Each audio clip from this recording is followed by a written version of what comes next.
হরিনাম সংকীর্তন যজ্ঞে তারে যে করে আরাধন, সেই সে সুমেধা পায় শ্রী গোবিন্দ চরণ। বিষকে বিষ বলে মারলেও কাজ করবে, না মারলেও কাজ করবে। ঈশ্বরীয় কথা, এর চেয়ে দিব্য কথা, মানো আর না মানো, ইহাই সত্য। এই কলিযুগের ধর্ম হচ্ছে নাম সংকীর্তনের দ্বারা পাবন হওয়া যায়। এই জন্য যে কেউ যেভাবেই হোক যখন নাম কীর্তন করেন, সেটি ভগবানের আরাধনা হয়ে যায়, পূজা, তার সেবা হয়ে যায়। এই হচ্ছে কলিকালের আরাধনা। যে ব্যক্তি এটা করেন, দিনান্তে, দিনের শুরুতে কেউ যদি ভগবানের দিব্য নাম একটু উচ্চারণ করতে পারেন, তো স্বয়ং ভগবান তার ভাগ্যের বর্ণনা করছেন। সেই ব্যক্তি হচ্ছে সুমেধা।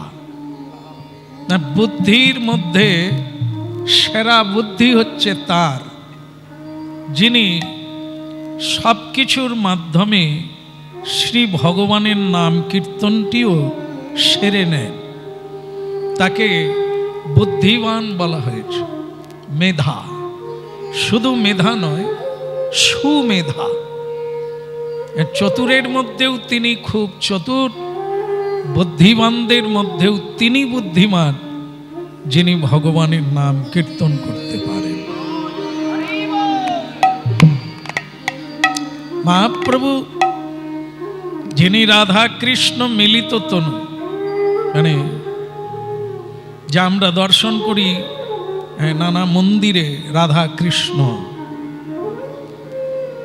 তিনি দুই এক হয়ে অন্তে রাধা বহি কৃষ্ণ দর্শিতাঙ্গাদি বৈভবম,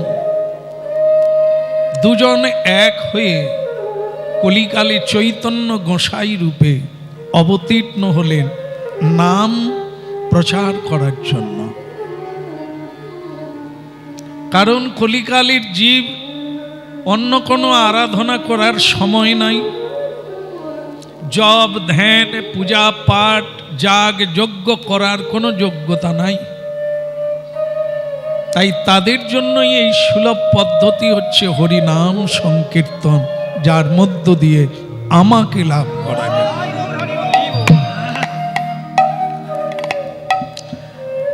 এখন কথা হচ্ছে, আমরা এখানে যারা আছি সবাই সন্ন্যাসী।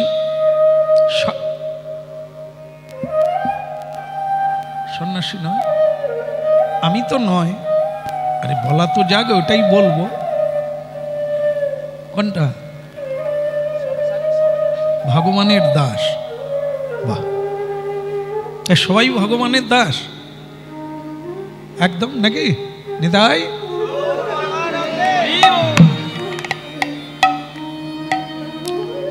হ্যাঁ, যদিও হয়তো কেউ আমরা মুখে বলছি ভগবানের দাস, এখনো হয়ে উঠতে পারিনি, চেষ্টা তো করি। আজ হয় না, আগামীকাল হবে, কই বাত নেই। আর সন্ন্যাসীর কথা বললাম, কেন না বললেন আপনারা? সন্ন্যাসী নয়। কি থাকলে সন্ন্যাসী হয়, কি থাকলে না থাকলে সন্ন্যাসী হওয়া যায় না। আরে সন্ন্যাসী তো গেরুয়া পড়লেই সন্ন্যাসী হয় না তো। বাড়ি ছেড়ে কোন তীর্থে চলে গেলেন তো আপনি সন্ন্যাসী হয়ে গেলেন। এই বাড়িটা ছাড়লেন, আবার তীর্থে গিয়ে একটা বাড়ি বানালেন, এখানে ছেলে মেয়ে আত্মীয় স্বজনকে ত্যাগ করলেন, ওখানে আবার গিয়ে, তাহলে আপনি সন্ন্যাসী কি করে হলেন? গীতায় ভগবান সন্ন্যাসী তাদের বলছেন যে সব কিছুর মধ্যে থেকেও তার গায়ে জল লাগে না, জলে থাকে তবু জল লাগে না। কে বলুন তো? হংস। হংস জলে থাকে, তার গায়ে কোনো জল লাগে না। পাকাল মাছ পাঁকের মধ্যে থাকে, পাঁক লাগে না, তাই না? তাই এটা তো আমরা বাইরের কথা বললাম, এটা হংসের কথা বললাম, পাকাল মাছের কথা বললাম। মানুষ কি পারে না? সংসারের থেকেও তিনি সংসারের কোনো কিছুর মধ্যে নেই, বিশ্বের মধ্যে থেকেও তিনি এসব জগতে নেই, তিনি সবসময় দিব্য জগতে বিচরণ করছেন। নিতাই গৌর বলছেন, যিনি দেশে আছেন, সংসারে আছেন, কিন্তু বৃন্দাবনের চিন্তা করছেন, তা উনি কোথায় আছেন? উনি তো বৃন্দাবনেই আছেন। আবার যিনি বৃন্দাবনে আছেন কিন্তু বাড়ির কথা চিন্তা করছেন, ভাবছেন, তাহলে উনি কোথায় আছেন? তাই তো আপনারা বুঝে ফেলেছেন, যেখানেই থাকেন যদি শ্রীকৃষ্ণ চিন্তন করেন তাহলে আপনি তো সেই জায়গাতেই আছেন। তাই ভগবান বলছেন, সন্ন্যাসী বাহ্যিক বেশ ধারণ করলে হয় না, আসক্তি শূন্য হলে। যিনি সংসারকে আমার বলেন না, যিনি কোনো আত্মীয় স্বজনকে আমার বলেন না, সব তোমার, আমি কেবল তোমার, যে কদিন আমাকে সুযোগ দিয়েছে আমি সকলের সেবা করে যাব, তোমার সেবা করে যাব, এইটুকুই আমার দান। যিনি কারো জন্য কাঁদেন না, মানে মোহগ্রস্ত হন না, কথাগুলো শুনে নেন। সন্ন্যাসী তিনি, যার কোনো কিছুতে আসক্তি চিত্ত নাই, কোনো কিছু নিয়ে অহংকার করেন না। গীতার বাণীতে ভগবান শ্রীকৃষ্ণের মতে তিনি সন্ন্যাসী। আর যিনি বাইরে গেরুয়া পরেছেন, সন্ন্যাসীর ভেগ ধারণ করেছেন, কিন্তু তিনি সর্বভোগী, আসক্তি চিত্ত। তাই এরকম ব্যক্তিকে স্বয়ং ভগবান সন্ন্যাসী বলে স্বীকার করেন না। এই জন্য কোনো ভেদ নাই, যে যেখানেই আছেন, যে অবস্থায় আছেন, শুধু ভগবানকে স্মরণ রাখা একটি বৈচিত্র্যময় সাধন, যা কলিকালের সহজ সাধ্য সাধন ভজনের মধ্যে।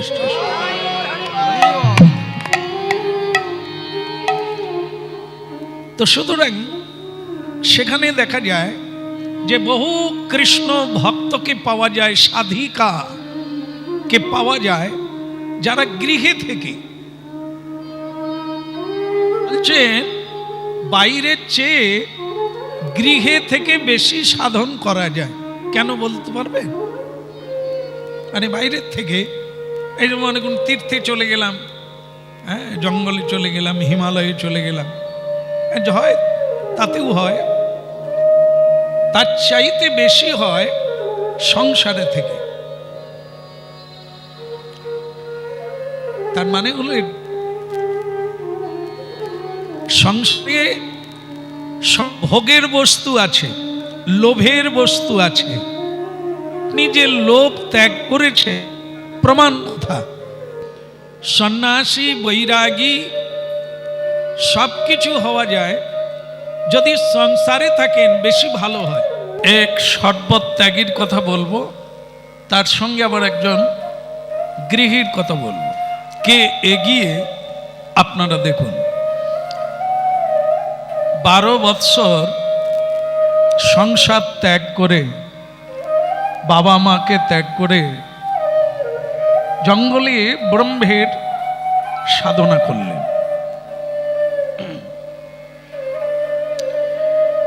প্রায় 12 বৎসর কেটে গেল। নাম ছিল কৌশিক মুনি। তো মানে তার মাথার উপর দিয়ে একটা বক উড়ে যাচ্ছে। বক জানেন? বক জানেন কিরকম দেখতে? সাদা, অন্য রঙের হয় না?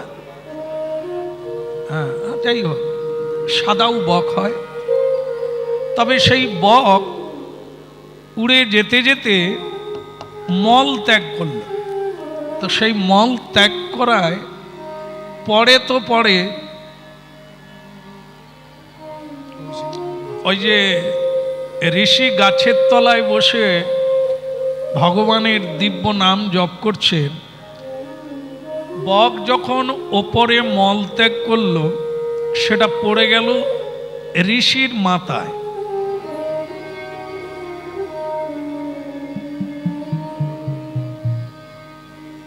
এটা কি ঠিক হয়েছে? বেটা অকস্মাৎ ঢেকি কাণ্ড দেখেছে। আরে মল ত্যাগ করবি কর, তুই একবার আমার মাথায় করলি। বক তো জানে না যে তলায় কে বসে আছে, তারা আকাশে উড়ে যায়, স্বাভাবিক গতি যেটা তারা এভাবেই করে থাকে। তারা জীবজন্তু পক্ষীকুলের মানুষ, মানে মানুষ নয়, পক্ষী জাতি। তাদের কি এত বোধ শক্তি আছে? না বাথরুম আছে? পাখিদের বাথরুম আছে? নাই। তাহলে যেখানে সেখানে করতেই পারে। কিন্তু মানুষ যদি করে, অনেক বদমাস মানুষ আছে, তারা আবার মানে বাথরুম আছে বাইরে করে। সে অসভ্য জাতি আর কি, আর অপরের ক্ষতি করতে চায়। এরকম মানুষ কিছু থাকে। তো সেটা না, এখানেই যেটা দাঁড়ালো যে পক্ষী জাতি তাদের যে স্বাভাবিক রতি বা প্রবৃত্তি, সেটা হচ্ছে যেখানে সেখানে মল ত্যাগ করা। তাহলে আমরা বিচার করলাম পাখির কোনো দোষ ছিল না, করেছে সেটা পড়লো গিয়ে ঋষির মাথায়। আর তিনি এটাকে খুব অপরাধ বোধ করলেন যে পাখির কোনো জ্ঞান নেই, হতভাগা। মানে তার জ্ঞান নেই একথা দূরের কথা, ওনার অভিমানটা কি বলুন তো? আরে আমি কি সাধারণ নাকি? হ্যাঁ, তেজ কার থাকে? যার কিছু থাকে, হয় অর্থের তেজ, না হয় শরীরের তেজ, না হয় মন্ত্রের তেজ, কোনো একটা যার থাকবে সে একটু। আর আমাদের মাথায় যদি করে, বিশেষ করে আমাদের মাথায়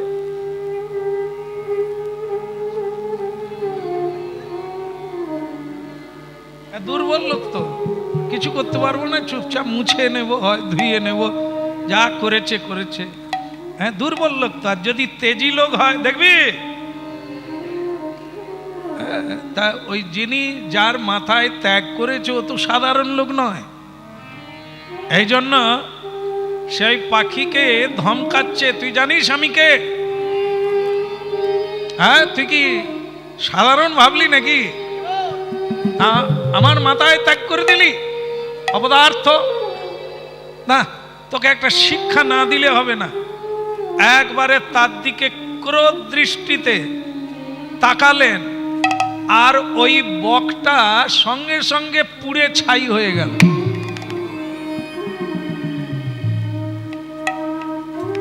কেন হলো? ওই আমরা তো একে অপরের দিকে তাকাই, কেউ তো পুড়ে যায় না, আমাদেরও চোখ আছে। আর ওই ঋষি সাধারণ মানুষ ছিলেন, এখন তিনি তপস্যার দ্বারা এরকম একটি শক্তি লাভ করেছেন, যার দৃষ্টিতে, ক্রোধ দৃষ্টিতে ভয়ঙ্কর ভাবে বকটা আর তার নিজের নিড়ে যেতে পারল না। নিজ নিকেতনে হয়তো তার বাচ্চা কিংবা তার স্বামী তার জন্য অপেক্ষা করছিল, কিন্তু ঋষির কোপানলে পড়ে বকটা পুড়ে ছাই হয়ে গেল।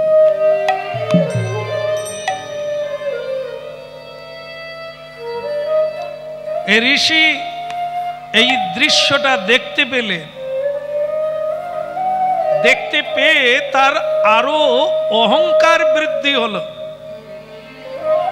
কারণ কি, এটা একটা অলৌকিক ব্যাপার। তাকালাম আর পুড়ে গেল। তার মানে আমি যে সর্বত্যাগ করে এখানে ভজন করছি, এটা হলো ভজন শক্তি। তা আমার মধ্যে কিছু হয়েছে, না হলে বকটাকে পুড়ালাম কি করে? এটাই তিনি গর্বিত বোধ করলেন।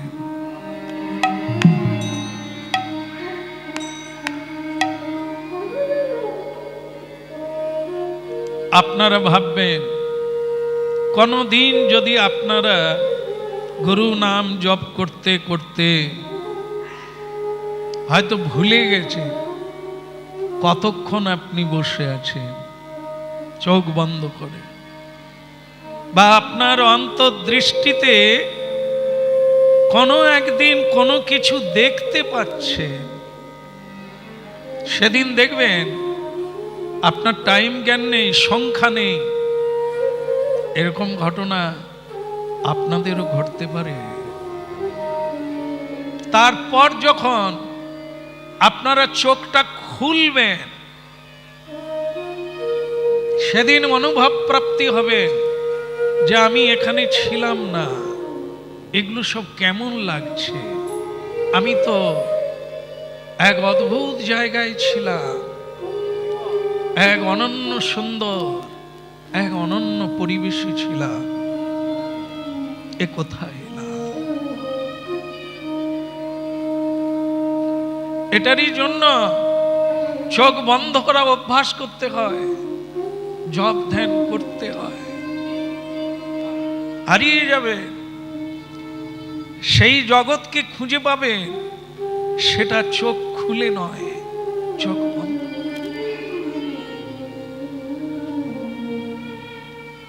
আপনার দৃষ্টিটা যার দিকে পড়বে সে সাধন ফল পেয়ে যায়।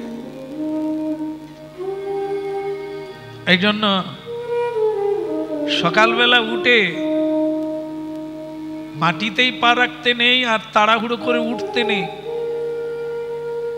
বিছানায় বসে আগে এরকম করতে হয়,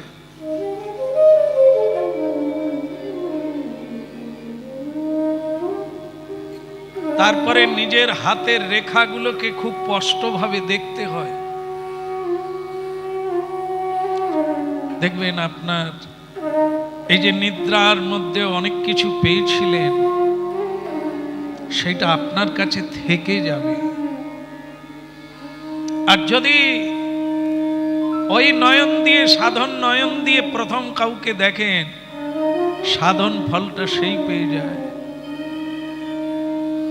যে আসনে বসে ভজন করেন, তাড়াতাড়ি উঠতে নেই, বসে থাকতে হয়, না হলে ওই সাধন ফলটা মাটিতে টেনে নেবে, যদি তাড়াতাড়ি করে মাটিতে নেমে পড়ে।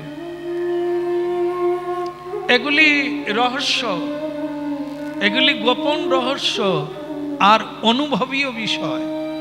আপনারাও এটা অনুভব করবেন কোনোদিন। এই জন্য কি, তার দৃষ্টিতে বক পুড়ে গেল।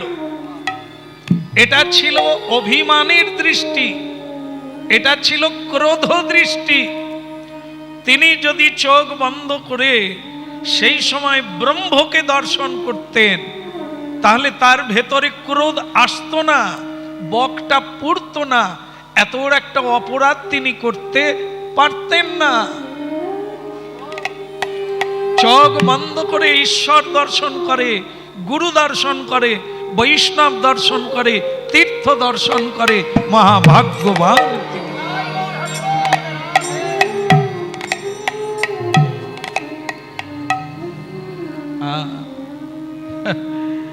বেটা পুড়ে গেল, আরে আমি কিরকম সাধন করেছি, পুড়ে গেল, তা যাক, আজকে আর ধ্যান ট্যান হবে না, বরং ভিক্ষাটা করে আন। এই গ্রামে গ্রামে তো ভিক্ষা করি, সেইটা বরং করে আনি, আজ আর বসবে না ধ্যানটা। এই যে পুড়িয়ে দিলাম না, একটা বিক্ষিপ্ত চিত্ত হয়ে গেল। ভিক্ষাটা করে আসি। আজ আমাকে খুব ভালো লাগছে, আজ আমাকে খুব ভালো লাগছে। কেন? না না, আমার পাশে যে ভাই বাড়ি বানিয়েছে না, তার পাশেই আমি একটা গর্ত খুলে দিয়েছি। ভাইয়ের যে ভিতটা আছে না, ও গর্তে গাড্ডায় পড়বে, আর ওর ঘরটা ভেঙে গেলে আমার আনন্দ হবে।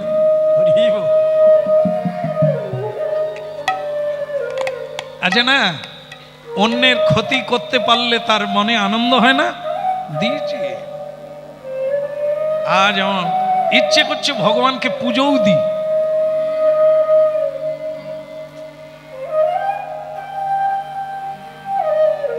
তুমি সব ভাবতেই পারবে, তুমি তো কারো খারাপ করতেই জানো। বলো রাধে রাধে। হ্যাঁ, আজকে ঋষির এত আনন্দ কেন? না, আমি তো এতদিন বুঝতে পারি না যে আমার মধ্যে এত শক্তি। মানে বকটা মরে গেল, তার জন্য তার কোনো অনুশোচনা নেই, বরং পুড়িয়ে গর্বিত বোধ করছে যে আমার সাধনার ফল কিরকম, আর যে আমার পিছনে লাগবে।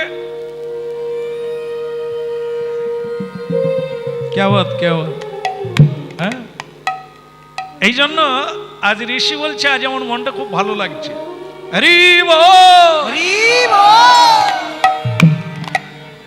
अरे कोई है क्या? अरे जल्दी आइए, मेरे को कुछ भिक्षा दीजिए, कोई है कि नहीं?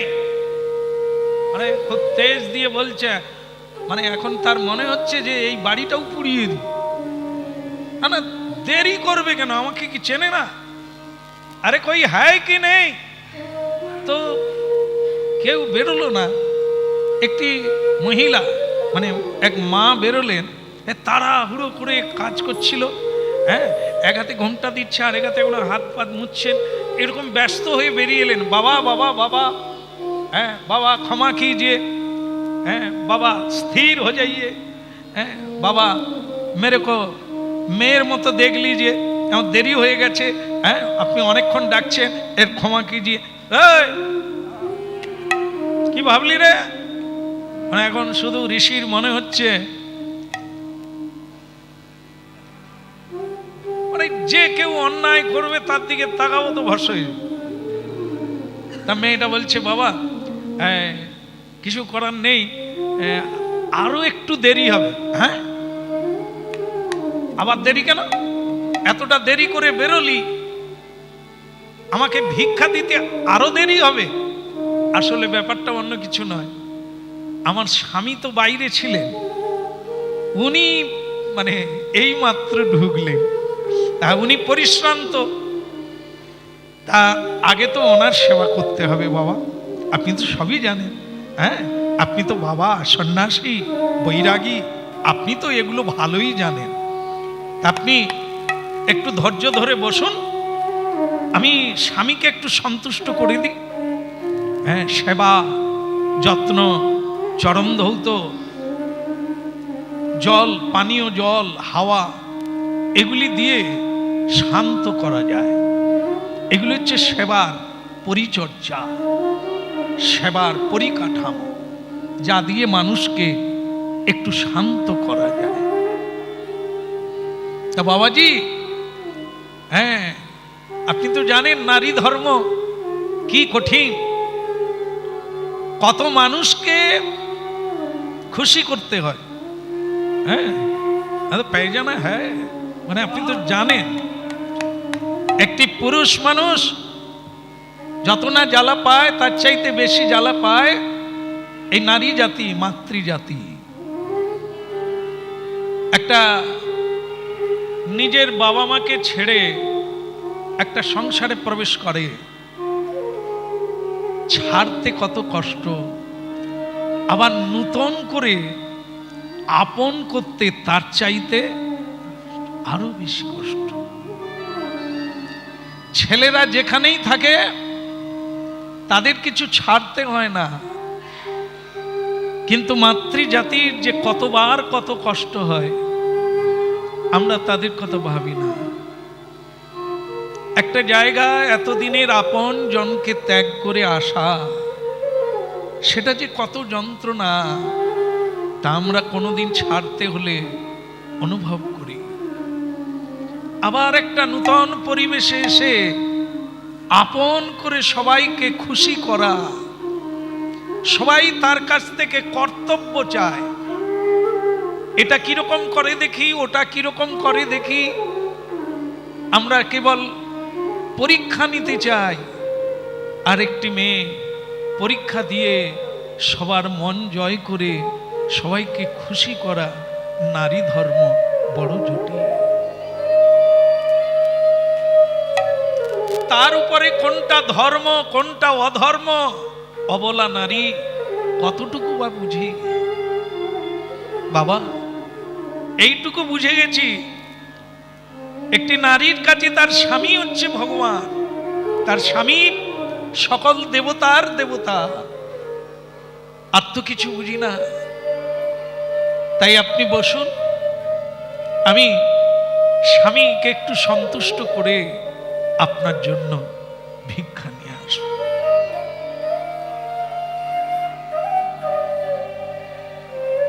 ওই ঋষি কিন্তু ওই যে বক পুড়িয়েছিল না, সেই গর্ববোধটাকে এখানেও কাজে লাগাতে চাইলেন। ফলে আমি মানে তোমার স্পর্ধা দেখে আমি অবাক হয়ে যাচ্ছি, কি আমার মতো একজন ঋষিকে তুমি কোন সাহসে বলছো আগে স্বামী সেবা করবে তারপর আমাকে ভিক্ষা দেবে, আমি দাঁড়িয়ে থাকবো? আমি তোমাকে অভিশাপ দিয়ে পুড়িয়ে দেব।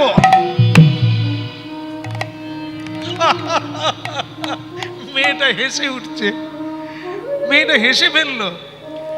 সে তখন বলছে যে ঋষিবর আপনি ভাবলেন কি করে আপনি আমাকে পুড়িয়ে দেবে? আপনার এত ক্ষমতা আছে? হ্যাঁ, আরে নারী, তুমি আমাকে এখনো চিনোনি। চিনি না মানে আপনি কি আমাকে বগ ভেবেছেন নাকি? কি বুঝলেন? মেয়েটা কি সেখানে ছিল? এ ঘটনা কি খবরের কাগজ দেখে জানলো না টেলিফোনে জানলো? কি করে জানলো?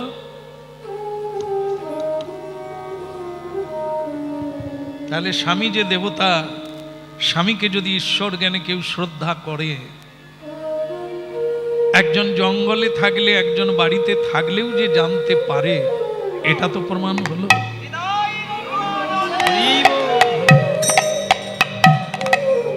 এই জন্য বলা হয় না, নারী হোক আর পুরুষ হোক, আমরা জীবনটাকে এখনো ঠিক চিনতে পারি না, কি না করা যায়। আমরা তো জলের মতো, সে পুরুষ বলে না নারীর মতো, যখন যেদিকে ঢাল হয় সেই দিকেই কাত হয়ে যায়, গড়ে যায়। অন্যায় কেউ বুঝি না, ন্যায় কেউ বুঝি না, সত্যও বুঝি না, মিথ্যাও বুঝি না। যখন যেরকম পরিবেশ হয়, পরিস্থিতি হয়, কখনো ক্রোধ করি, কখনো হাসি, কখনো গালাগালি করি, কখনো তিরস্কার করি। সাধনা আর হলো না। বলো রাধে রাধে। দেখুন, নারী চমকে দিল ঋষিকে, অবাক করে দিলে, স্তম্ভিত করে দিলে, ভাবতে হচ্ছে। ঋষি মাথায় হাত দিয়ে ভাবছে, আরে সর্বনাশ, এ জানলো কি করে যে আমি বক পুড়িয়ে দিয়েছি? মেয়েটা বলে গেলেন, সময় নেই। আপনি ভাববেন না যে বকের দিকে তাকালেন, বক পুড়ে গেল, আপনি আমাকে পুড়িয়ে দেবেন। আমি বক নয়, আপনি বসুন, আমি স্বামী সেবা করে আসছি। এ বসবে কি দাঁড়াবে কেবলই ভাবতে আছে, জানলো কি করে? আমি 12 বৎসর তপস্যা করে একটা বক পুড়াতে পেরেছি, সেটা সামান্য জিনিস নয়। কত লোভ ত্যাগ করে, কত কাম ত্যাগ করে, কত কামনা বর্জন করে, শীত গ্রীষ্মকে উপেক্ষা করে বৃক্ষ তলে বসে সাধনা করে যে শক্তিটা আমি পেয়েছি। একটা মেয়ে মানুষ সে কি করে বাড়িতে থেকে এই তত্ত্বটা, বাড়িতে থেকে আমার তত্ত্বটা সে জানে, আমার ঘটনা সে জানে, আমার শক্তি কতটা তাও সে জানে। এই কথাটা ঋষিকে ভাবিয়ে তুলছে। তাহলে আমার সাধনা, মেয়েটা কি সাধনা করে, ও কি করে জানলো, আমাকে তো জানতেই হবে। দেখুন, ভারতবর্ষে আজও সারা পৃথিবীর মধ্যে ভারতীয় নারীকেই কেবল সাধ্বী বলা হয়। সাধ্বী, এরা সব কিছুর মধ্য দিয়ে সাধনা করে নেয়, সব কিছুর মধ্য দিয়ে। হ্যাঁ, সেবা কর্ম, রান্না, ঝাড়ু কর্ম, তার মধ্য দিয়েই সেগুলোকেই সাধনার খাদে ফেলে দেয়। আমরা বলি সংসারের কর্ম, ওই নারীটি বলে না, ঈশ্বরের কর্মই হচ্ছে।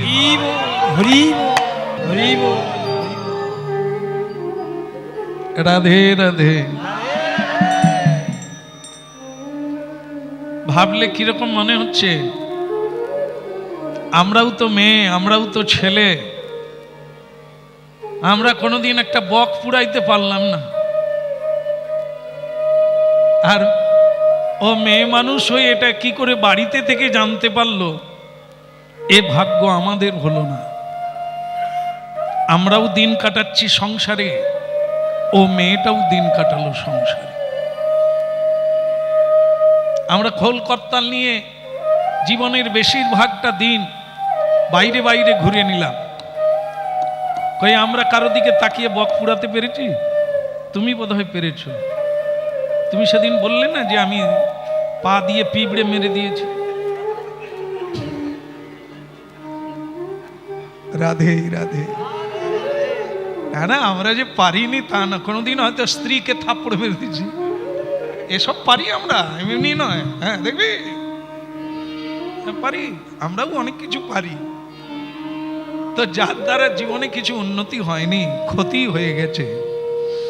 এখানে দেখুন দুটো জিনিস, একটি পুরুষ মানুষ কাউকে সাহায্য করলো না, সর্বত্যাগী হয়ে 12টা বছর কাটিয়ে দিল যে সাধনায়, তার দ্বারা সে একটা বক পুড়িয়ে ফেলল। আরেকটি মেয়ে সারা জীবনটাই সংসারের কাজকর্ম করে, লালন পালন করে সংসারকে, সেখানে সে এত বড় সিদ্ধি লাভ করলো যেটা তাকে সব ত্যাগ করে আসতে হলো না। তাহলে ভাবটা কি ছিল? তিনি কি ভাব নিয়ে সংসার করতেন, যার জন্য তিনি বাড়িতে বসে ঋষির খবর জানতেন, সারা দেশের খবর জানতেন, সবাইয়ের কথা তিনি জানতেন ওই সংসারের কাজ করে। যে তিনি মালা জপ করেন তা না, তিনি খুব পুজো পাঠ করেন তাও না, কিন্তু তবুও তিনি এত বড় এক সাধনার সিদ্ধি লাভ করলেন যা ঋষি স্তম্ভিত হয়ে গেল। মেয়েটা অনেকক্ষণ পরে ওই ফল জল এসব ভিক্ষা নিয়ে বাইরে বেরিয়ে এলেন। এখন মেয়েটা বলছে, হরিব হরিব। বাবা বাবা মানে কি, এই যে সম্বোধন মা আর বাবা, বেশিরভাগ মানুষ এই দুটো শব্দ ব্যবহার করে, মা বাবা। এর মধ্য দিয়ে স্নেহ থাকে, এর মধ্যে ক্ষমা থাকে মা বাবার মধ্যে। হ্যাঁ, তাই মেয়েটা ওই সাধুকে কিরকম বশ করলো দেখেন।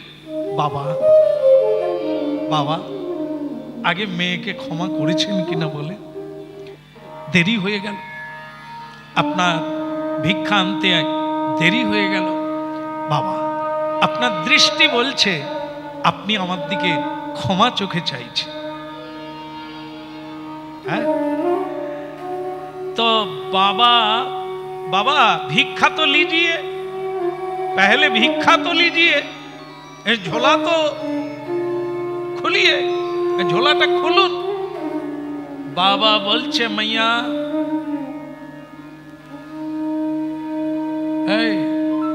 আমি যে ওখানে বক পুড়িয়েছি তুই জানলি কি করে?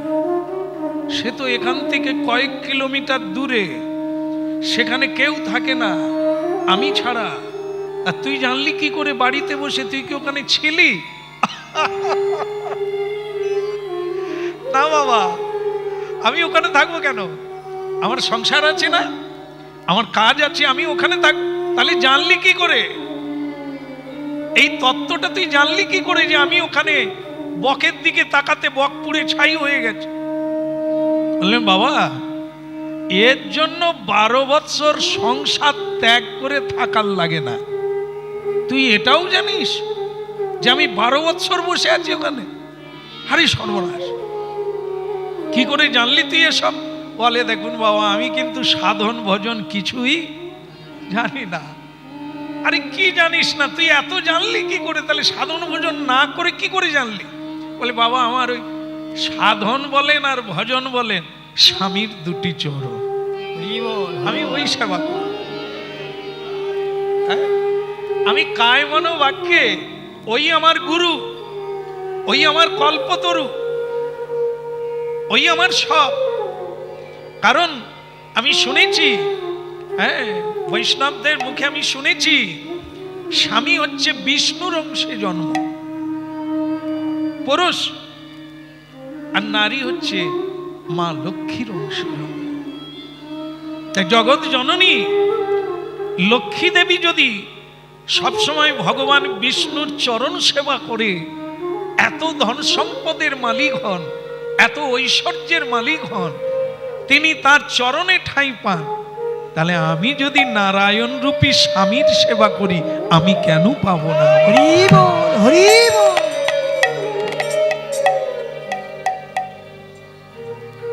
ভিক্ষা লাগবে না মা। কি করলো বাবা? আমি কি কোনো অপরাধ করলাম? না রে মা, এখন মনে হচ্ছে অপরাধ আমি করেছি, আমি করেছি। তুই আমাকে সন্তান জ্ঞানে ক্ষমা করে দে। আমি না জেনে তোমাকে চিনতে না পেরে আমি তোমাকে বিনাশ করতে চেয়েছিলাম। আমি তোমাকে সাধারণ একটি নারী মনে করেছিলাম, সেটি আমার অত্যন্ত ভুল। কারণ আমার তোমাকে জানা উচিত ছিল। এত সাধনা করলাম,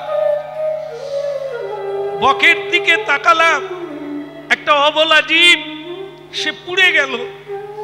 কিন্তু তুমি মানুষই, তুমি মানবী, কই তোমার দিকে তাকিয়ে তো আমি তোমাকে বুঝতে পারলাম না।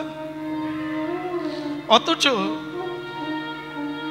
তুমি আমার কাছে গেলে না, অথচ আমাকে তুমি চেনো। কোন সাধনায় পেলি রে মা এই বিরাট সিদ্ধি? একে তো সিদ্ধি বলে মা। লোকের মনের কথা জানা, বাড়িতে বসে সারা পৃথিবীর তত্ত্ব জানা, কি হতে যাচ্ছে ভবিষ্যৎকে জানা, এ তো সিদ্ধি। কি করে পেলি মা? সেই মাটি বললেন বাবা এই সাধন ভজন কি শাস্ত্র আপনারা পড়েন, আপনারা জানেন, কিন্তু আমি তো এসব কিছু বুঝি না। আমি কেবল মন প্রাণ দিয়ে, আমি জীবন দিয়ে আমি এই ধর্মটা, নারী ধর্মটাই পালন করি। যা নারীর উচিত যেটা, আমি সেটাই করি কেবল, আর আমি কিছু বুঝি না। আর এই জানাটা আপনাকে দেখেই আমি জানতে পেরেছি আপনার ভেতরে কি চলছে। অহংকার। আপনি যে বকটাকে পুড়িয়ে দিলেন বাবা, আপনার উপর আমার তখন থেকেই রাগ। আপনি কাউকে বাঁচাতে পারেন? কি সাধনা করলেন আপনি? কাউকে বাঁচাতে পারলেন না, আপনি মেরে দিলেন। সাধনা তো তখনই হবে যদি মোরাকে বাঁচাতে পারে।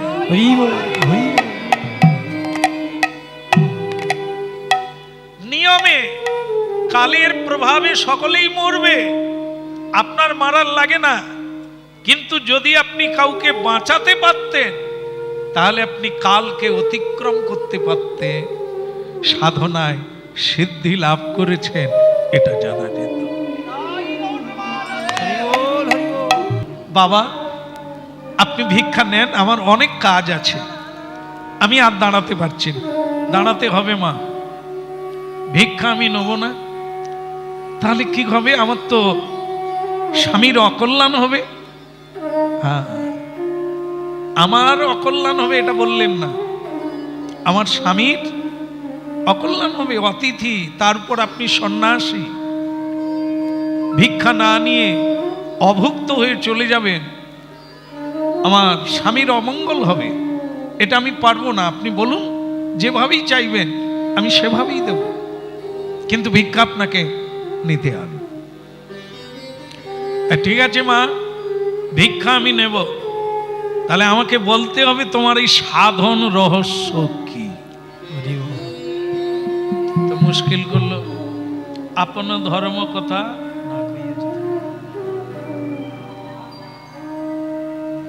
কি বলে বলুন তো? এতটা খুলে বললাম যে আমি কিছু জানি না, স্বামী সেবা করেই পেয়েছি, এ আবার বলে এই গোপন কথাটা বলতেই হবে। কি করে পেলে? কি করব, এখন বলতেই হবে। হ্যাঁ, সীতামাকে লক্ষণ কি দিয়েছিল যেন?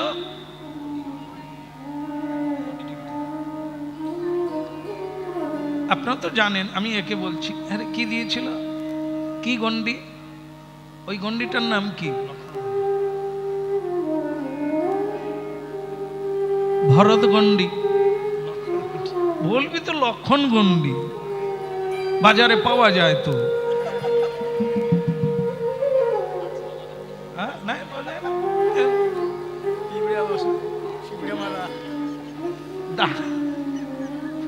আরে দাগ দিলে আর পিঁপড়া ডিঙাতে পারে না তো, আরশোলা এগুলো ডিঙাতে পারে না তো, বাড়িতে নেই। তাহলে ওই সেই গন্ডি। সীতামা কিন্তু গন্ডি পার হয়েছিলেন কেন? ওই একই রকম ধর্ম সংকট। রাবণ বলেছিল আমি ভেতর থেকে ভিক্ষা নেব না, বাইরে এসে যদি দেবে দাও, আর নাহলে আমি। সীতা দেবী ওই একই কথা বলেছিলেন যে আপনি যদি ভিক্ষা না নেন তাহলে আমার স্বামীর অমঙ্গল হবে, আর দাগ পেরিয়ে যদি ভিক্ষা দিতে যাই আমার অমঙ্গল হবে। আমি সেটা নেব, আমি সেটা মেনে নেব, কিন্তু আমার স্বামীর, বুঝতে পেরেছেন? এটাই ছিল কি না? এটাই ছিল তো। স্বামীর অমঙ্গল হবে ভিক্ষা না দিলে, কিন্তু তিনি দাগের বাইরে না গেলে ভিক্ষা নেবেন না। তাহলে দাগের বাইরে গেলে একটি নারীর কি বিপদ হতে পারে সেটা লক্ষণ জানতেন, তাই তিনি গন্ডি দিয়েছিলেন। কিন্তু উনি দেখলেন তাতে আমার অসুবিধে হবে, তা হোক। আর সেটা কত বড় একটা বিপদ, কত বড় জীবনের দুঃখকে বরণ করে নিলেন স্বামীর কল্যাণের জন্য।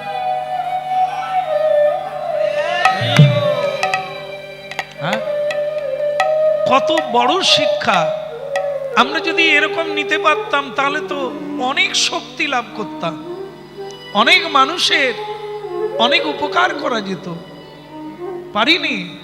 আমরা নিজেরটা ভাবি, আমার স্বামীর কথা ভাবি না, আমার পত্নীর কথাও ভাবি না। তাই আমাদের এই সাধারণ শক্তির উপরে নির্ভর করে জীবন চলছে। ভগবত শক্তি আমাদের মধ্যে আসেনি, কারণ আমরা অন্য কারো কথা ভাবি না। অন্যের মঙ্গল চাইলে নিজের মঙ্গল সীমাহীন বেড়ে যায়, পৃথিবী খ্যাতি হয়ে যায় একটু স্বার্থ ত্যাগ করলে। এইটা আমরা শিক্ষা পাইনি, আর এটাই ধাতস্থ নেই। আমরা লোক পরম্পরায় ওখানে তো ওই রক্তে ওই জিনিস নাই।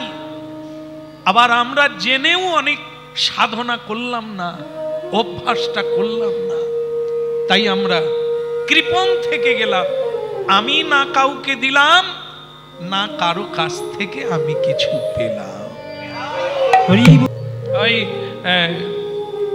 সীতা মায়ের যেরকম সংকট, এ মায়েরও তাই হলো। এটাকে বলতেই হবে কিভাবে সাধন করে এই তত্ত্ব জানছে। তো তখন মেয়েটি হাত জোড়ো করে বললে, দেখুন বাবা, আপনি তো মানলেন না, আমি কিচ্ছু জানি না, যা জানে আমার স্বামী জানেন, আর যা পাওয়া আমি ওনার কাছ থেকেই। তো বল, তাহলে আমি ভিক্ষা পরে নেব, তুই আগে তোর স্বামীর সঙ্গে আমার একবার সাক্ষাৎ করিয়ে দে, আমি তোর স্বামীকে দেখব সে কেমন। তেমন না হলে তার সেবা করে তুমি এত শক্তি, তাহলে ওই টাঙ্কিতে আছে কিছু। টাঙ্কি যদি শূন্য হতো, তোমার কি পিপাসা মিটতো? তাহলে একবার ওনাকে আমার দেখা দরকার। তা বললেন, ঠিক আছে, আপনি চাইছেন আমার প্রভুকে দর্শন করবেন, আসুন। এই ভেতরে নিয়ে গেলেন। স্বামী তখন চেয়ারে বসে আছে।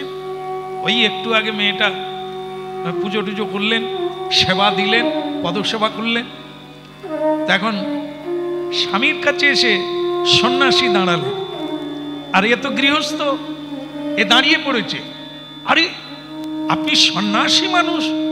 হ্যাঁ, সর্বনাশ, হ্যাঁ, আমার বেরিয়ে যাওয়া দরকার ছিল, আপনি আমাকে দর্শন করার জন্য, সাক্ষাৎ করার জন্য আপনি আমার কাছে এলেন বলে প্রণাম করতে যাচ্ছেন। তবে ওনার প্রণাম করার আগে সন্ন্যাসী শুয়ে পড়েছে। নিতাই গৌর। সন্ন্যাসীর এতক্ষণ চুইয়ে চুইয়ে পড়ছিল, মানে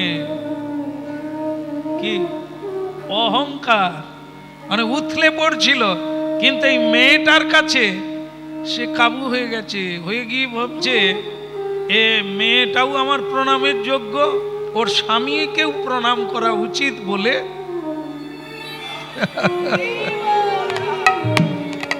দেখুন, এই যে অহংকারে কিছু পায় না, কিছু থাকে না, এটাই তার প্রমাণ। কারোরই কোনো অহংকারের জায়গা নাই পৃথিবীতে। বরং নিচু হও, সম্মান করো, আর পারলে প্রণাম করো, পাবে। আর না হলে অহংকারে যেটুকু আছে ভগবানের দেওয়া সেটুকু হারিয়ে যাবে।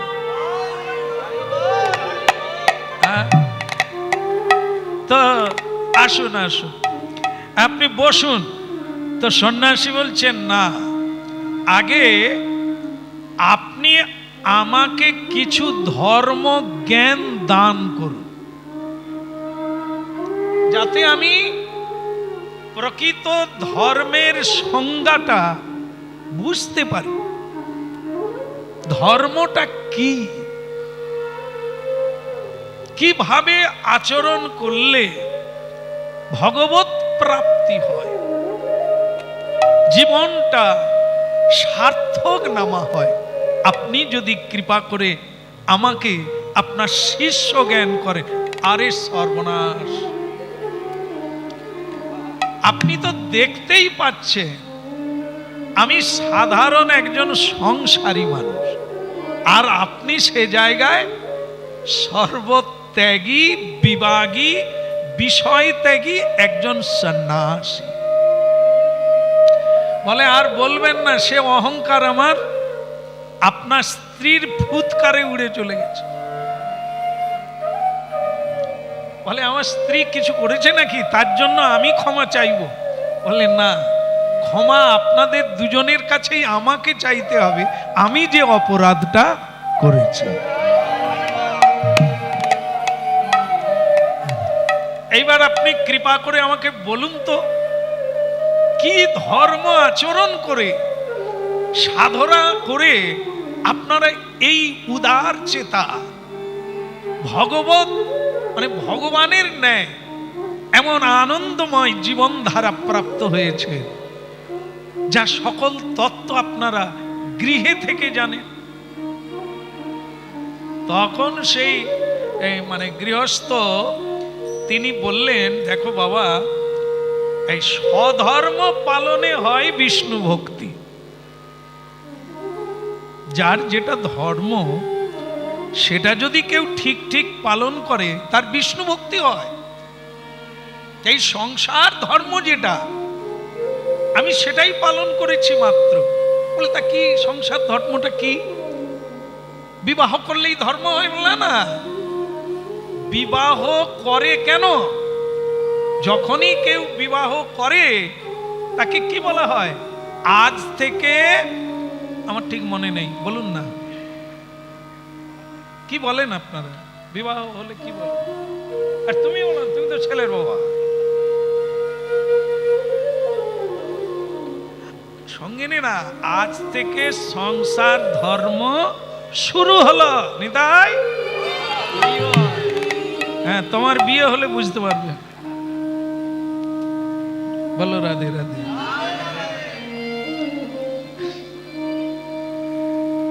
আসলে বিয়ে আমরা করেছি, কিন্তু সংসার ধর্ম কি এটা কি জেনেছি কেউ?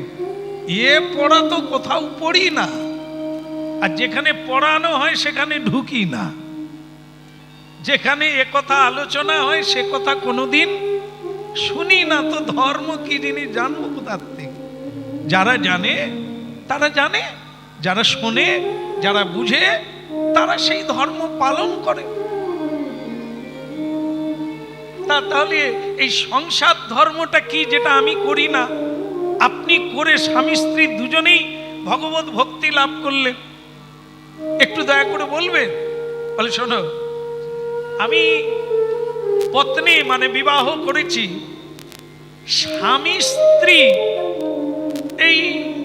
এই জ্ঞানে করি না। তা আমি মনে করলাম আমি তো ধর্মপথে আছি, একজন ধর্ম সঙ্গিনীকে নেওয়া যাক, তাহলে কি হবে? ধর্ম পথে সহায়তা।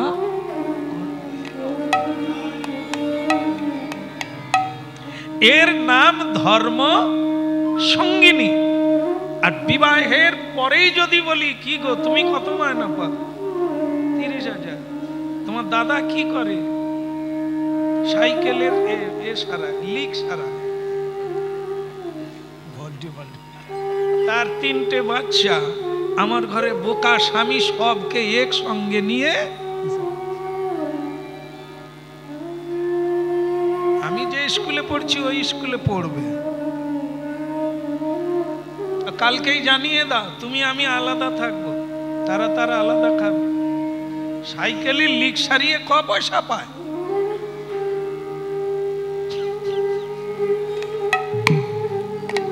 আমরা তাদেরকেই বলি আমার ধর্ম পত্নী। পেতনি আপনাদের মধ্যে কেউ নাই। যারা একবার কারো ঘাড়ে চাপলে তার জীবন উল্টো পাল্টা হয়ে যাবে। রক্ত চুষা পাটি, এরা তো জ্বালিয়ে ছাড়বে। মা বাবাকে হয় ঘর থেকে তাড়াবে, না মা বাবাকে ত্যাগ করে আলাদা ঘরে ঢুকবে।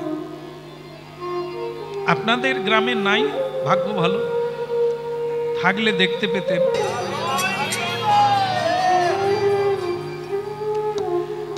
আপনি বলবেন তো নাকি আপনারা কি করে এত একটা ধর্ম বললেন যে ওই আমরা স্বামী স্ত্রী পরস্পর দেহ ভোগ করতে হবে, পরস্পর কি প্রেম, এসব আমাদের মধ্যে নেই।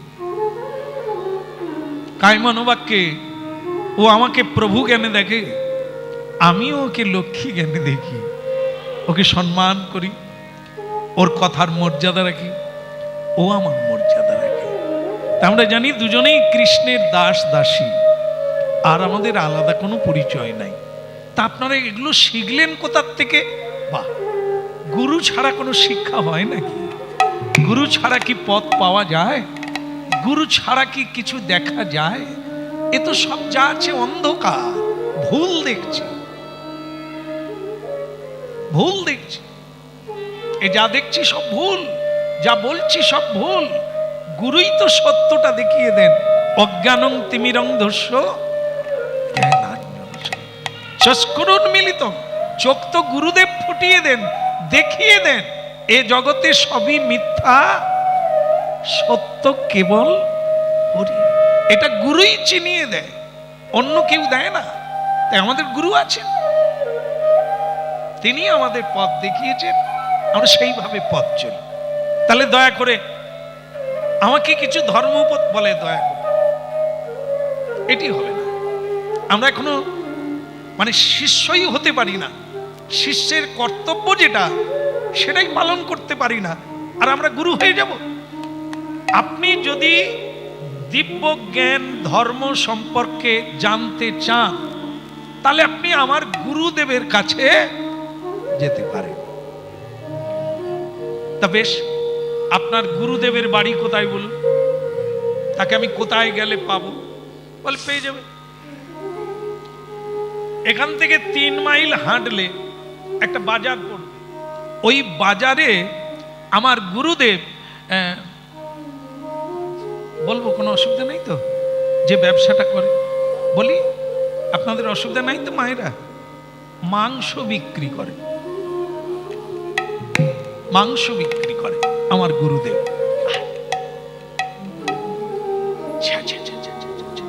আরে আপনি কি রসিকতা করছেন নাকি? বল কেন? না, আপনার গুরুদেব কি করে?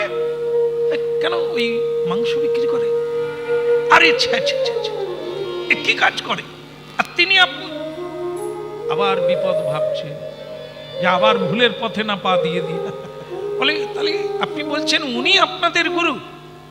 কোথায় আমি একবার দেখা করি তবে ছাড়ি। তাহলে যান, আপনি বাজারে যাবেন, এখান থেকে 3 কিলোমিটার গেলেই বাজার পড়বে।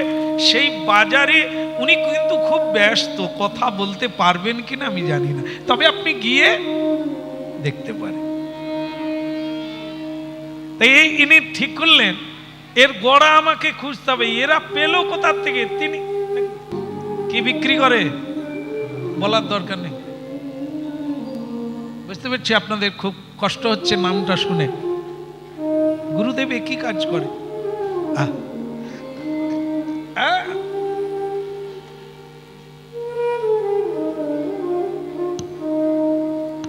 সন্ন্যাসী নাকে কাপড় দিয়ে গলিতে ঢুকলো, যে গলিতে ওই বিক্রি চলছে। ও তো একটা দোকান না, তো অনেক দোকান না। সকলে খুঁজতে পেরলেন, আচ্ছা এখানে বেদ কার নাম বলতে পারেন? বেদ বলে এখানের মধ্যে দোকানদারদের মধ্যে ওই হচ্ছে সেরা বেদ, ধার্মিক বেদ। গিয়ে দেখতে পেলেন একবার মোটা করে তিলক দেওয়া, হ্যাঁ বেশ 2-4 খানা মালার ফেরও আছে, হ্যাঁ সারা গায়ের তিলক সেবা দিয়ে বিক্রি করছে। আর এ সন্ন্যাসী গিয়ে তার দোকানের সামনে দাঁড়িয়ে গেলেন, কত দেব? সন্ন্যাসীকেই বলে ফেলেছে কত দেব। সন্ন্যাসী হাত জোড় করলেন, আপনি কি ধর্মবেদ? প্রণাম সন্ন্যাসী, আমি ভুল করে ফেলেছি। আরে আপনাকে প্রণাম। তা আপনি বাজারে ঢুকলেন কেন? আপনার সঙ্গে সাক্ষাৎ করব বলে।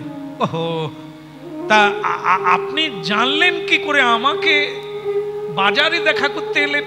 ওই আপনার শিষ্য যারা স্বামী স্ত্রী ভজন করে তারাই আমাকে এখানে ওদের মাথা খারাপ, বেটা হতভাগা, তা বাড়িতে পাঠাবে।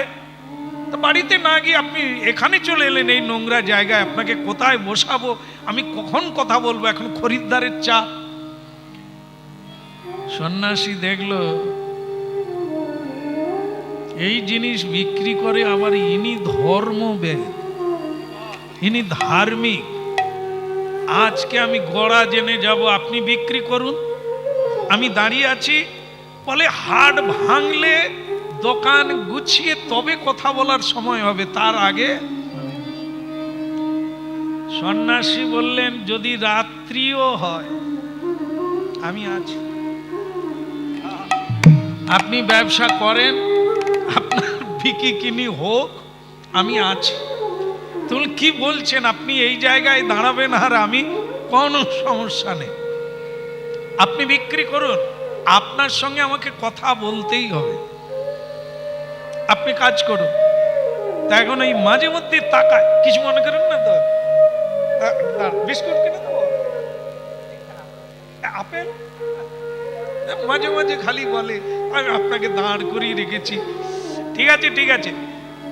সন্ন্যাসী মনে মনে ভাবছে মৌখিক বলে না আন্তরিক বলে বুঝি না, আমাকে দাঁড় করিয়ে রেখে বলছে আপনাকে দাঁড় করি, আর দাঁড় করিয়ে রাখবি কেন, দোকানটা বন্ধ করা যায়নি?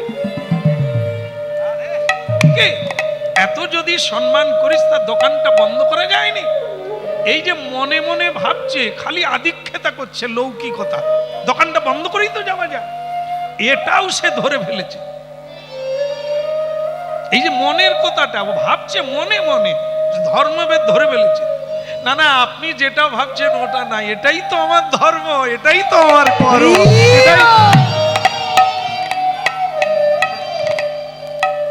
সে সন্ন্যাসী তাজ্জব বেনে গেল, আমি মনে মনে ভাবছি, সে ধরে ফেললো। সে ধর্মবেদ বলছেন দেখেন এই কর্মটাই তো আমার ধর্ম, যা জানি এর দ্বারাই তো জানতে পারি, এটাকে বন্ধ করে কি করে যাব? আপনার সঙ্গে তো দুটো ধর্ম কথা বলবো, তো বলবো, আগে ধর্ম যেটা ধরেছি এটা শেষ করি, তারপরে আপনার ধর্মটা পালন করব। সন্ন্যাসী বলে সে মেয়েও সাংঘাতিক, তার স্বামীও সাংঘাতিক, তার গুরু তো আরো ডবল। ওরে বাবা রে, এ মাংস বিক্রি করে, আমার মাংস সম্পর্কেও জানে। সে এইবার খালি মনে মনে করছে আর আমার মুখ খোলা উচিত নয়, তুমি বিক্রি করো বাবা। দোকান বন্ধ হয়ে গেল, সময়ে তো সবই বন্ধ হয়, দোকান বন্ধ হয়ে গেল। হ্যাঁ চলুন, এইবার চলো, কোথায় যাব? দু চার কথা তো এখানেই হলে হয়ে যায় না। আমি তো কিছু জানি না, আপনি যেটা জানতে এসেছেন আমার গুরুই সব জানে। আসলে আমি তো এই কাজ করি, আমি কিছু বুঝি না, আমি যেটুকু বুঝি তিনি হচ্ছেন আমার গুরু। সেই আপনি যেসব জানতে এসেছেন আপনি জানবেন, আমার গুরুর কাছে নিয়ে যাচ্ছি, আপনি সব জানতে পারেন। এর আবার গুরু, আচ্ছা গোড়া কোথায় দেখি, চলো যাই। আপনি এইখানে দাঁড়ান, আমি গুরুদেবের অনুমতি নিয়ে আসি। যদি উনি আপনাকে ভেতরে যেতে বলেন আপনি যাবেন, আর যান। ভেতরে গেলেন, গুরুদেবকে জানালেন যে একজন ধার্মিক সন্ন্যাসী এসেছেন, কিছু ধর্মতত্ত্ব জানতে চান। আরে তা সন্ন্যাসী বলছো, বাইরে দাঁড় করে রেখেছো, নিয়ে এসো, ভেতর নিয়ে এসো। গিয়ে দেখালেন দুজন বসে আছে। এই ধর্মবেদ, ইনি গিয়ে প্রণাম করে বললেন এনারাই হচ্ছে আমার গুরু, অর্থাৎ ওনারা হচ্ছে ধর্মবাদের মা এবং বাবা। নিতাই গৌর হরিবল, হরিবল, হরিবল। মা এবং বাবা, এই হচ্ছে আমার গুরু মা, আর ইনি হচ্ছেন আমার গুরু বাবা। এনাদেরই কৃপাতে আমি ধর্ম তত্ত্ব শিখেছি। আর সেই ধর্ম মতো জীবন যাপন করে আমি আজকে ধর্মজ্ঞ হয়েছি। তো বললেন, তাহলে আপনার ছেলে কিরকম ধর্ম শিখেছে? সন্ন্যাসী বলছেন, জীব হত্যা করে যিনি এরকম একটি জঘন্য ব্যবসা কর্ম করছেন আর আপনি মেনে নিলেন, ইনি ধর্মগুরু হয়েছেন, তাই ইনি কি করে এই কর্মটা করতে পারেন? তখন ধর্ম ব্যাধির গুরু বলছেন, দেখো বেটা, तुम सन्यासी है ना, তুমি কি বেদ শাস্ত্র পড়নি?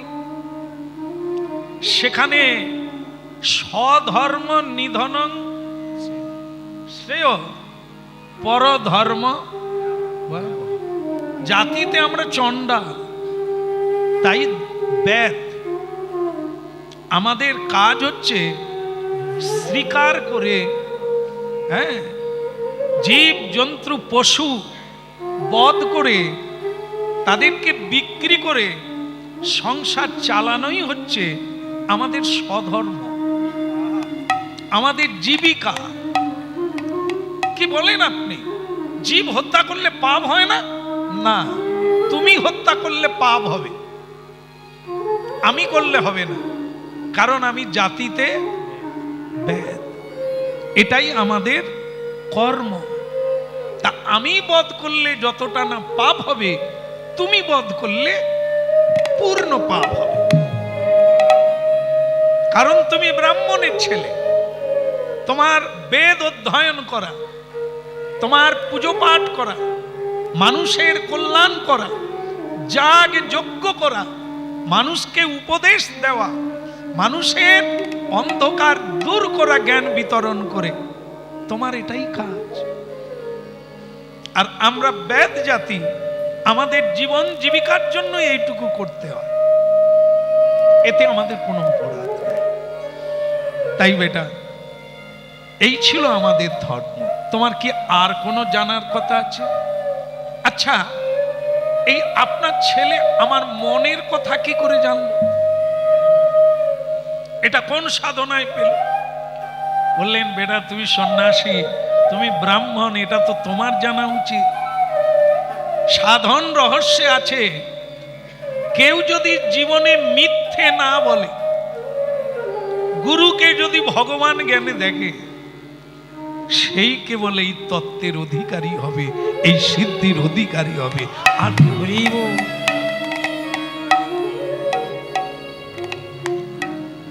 সৎ পথে যে চলবে, সৎ ভাবে যে চলবে, এ সিদ্ধির অধিকারী তো সেই হবে, অন্যজন কেন হতে যাবে?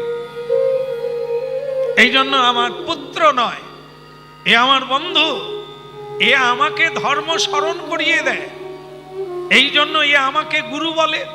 আমি ওর পিতা, জন্মদাতা, কিন্তু ও আমার উপদেশে আজ পর্যন্ত কাউকে ঠকায় না, কোনোদিন মিথ্যে বলে না, সততাকে বজায় রেখে জীবন যাপন।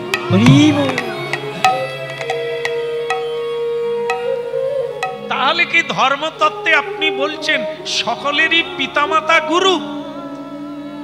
এটাই শেষ কথা। তাহলে কি সব পিতামাতাই গুরু? না, সব পিতামাতা গুরু হয় না।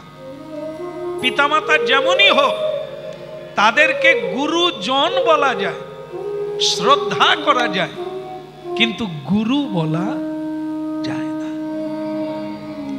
ব্রাহ্মণ পরিবারে জন্ম নিলেও সে গুরু হয় না, গোস্বামী পরিবারে, অধিকার পরিবারে জন্ম নিলেও গুরু হয় না। মহাপ্রভু তার খণ্ডন করে দিয়েছে, কিবা বিপ্র কিবা ন্যাসী শূদ্র কেনে নয়, যেই কৃষ্ণ তত্ত্ব বেত্তা সেই গুরু হয়।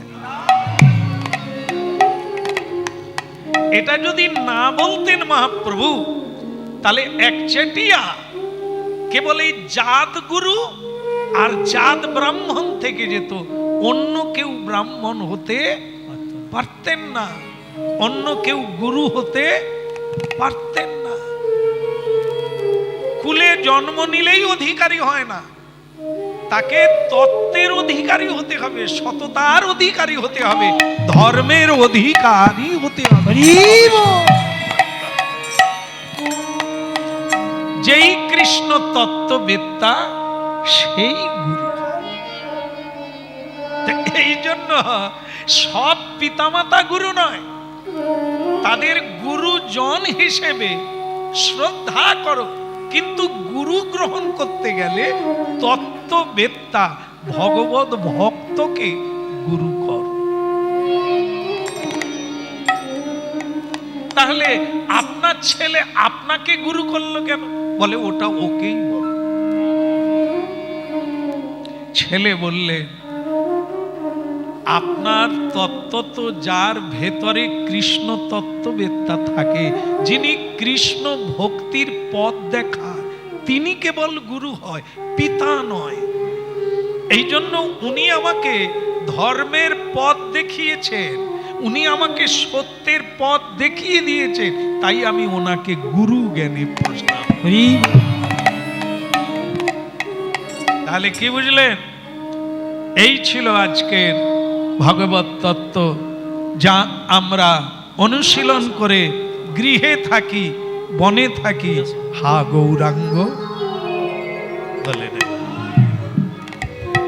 তা সবার মঙ্গল কামনা করি, সবার মঙ্গল হয়ে গিয়ে শ্রবণের দ্বারা ভগবানের কৃপা হোক।